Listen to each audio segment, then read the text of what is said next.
Numbers chapter 14.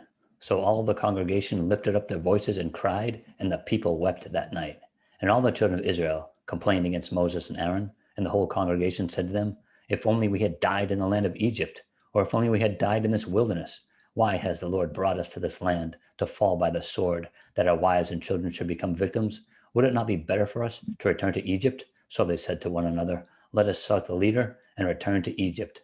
Then Moses and Aaron fell on their faces before all the assembly of the congregation of the children of Israel. But Joshua, the son of Nun, and Caleb, the son of Jephunneh, who were among those who had spied out the land, tore their clothes. And they spoke to all the congregation of the children of Israel, saying, the land we passed through to spy out is an exceedingly good land. If the Lord delights in us, then he will bring us into this land and give it to us, a land which flows with milk and honey. Only do not rebel against the Lord, nor fear the people of the land, for they are our bread. Their protection has departed from them, and the Lord is with us. Do not fear them. And all the congregation said to stone them with stones.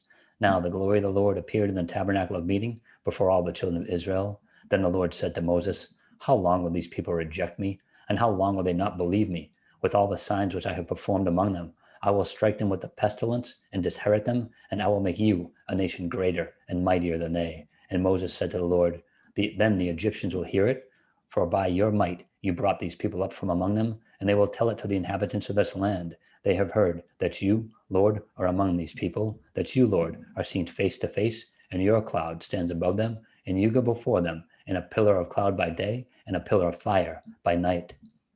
Now, if you kill these people as one man, then the nations which have heard of your fame will speak, saying, because the Lord was not able to bring this people to the land which he swore to give to them, therefore he killed them in the wilderness. And now, I pray, let the power of my Lord be great, just as you have spoken, saying, the Lord is long-suffering and abundant in mercy, forgiving iniquity and transgression, but he by no means clears the guilty, visiting the iniquity of the fathers on the children to the third and fourth generation.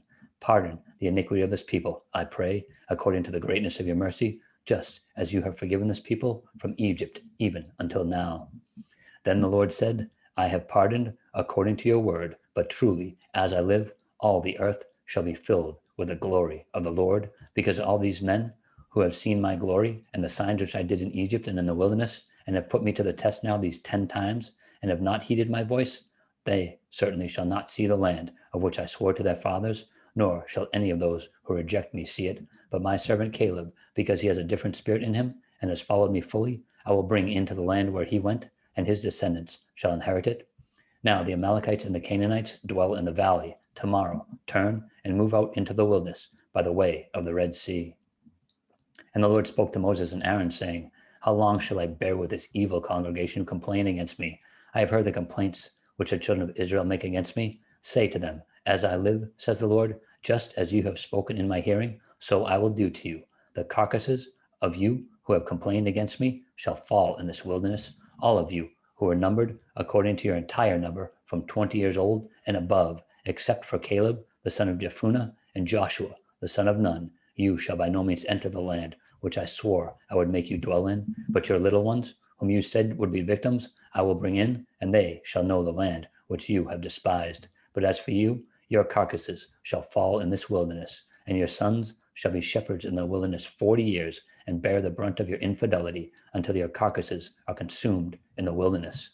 According to the number of days in which you spied out the land, 40 days for each day you shall bear your guilt 1 year, namely 40 years, and you shall know my rejection. I, the Lord, have spoken this. I will surely do so to all this evil congregation who are gathered together against me. In this wilderness they shall be consumed, and there they shall die. Now the men whom Moses sent to spy out the land, who returned and made all the congregation complain against him by bringing a bad report of the land, those very men who brought the evil report about the land died by the plague before the Lord. But Joshua, the son of Nun, and Caleb, the son of Jephunneh, remained alive of the men who went to spy out the land. Then Moses told these words to all the congregation of the children of Israel, and the people mourned greatly. And they rose early in the morning and went up to the top of the mountain, saying, here we are, and we will go up to the place which the Lord has promised, for we have sinned. And Moses said, now why do you transgress the command of the Lord? For this will not succeed. Do not go up, lest you be defeated by your enemies, for the Lord is not among you. For the Amalekites and the Canaanites are there before you, and you shall fall by the sword. because you have turned away from the Lord will not be with you. But they presumed to go up to the mountaintop. Nevertheless, neither the ark of the covenant of the Lord nor Moses departed from the camp. Then the Amalekites and Canaanites who dwelt in the mountain came down and attacked them and drove them back as far as Hormah.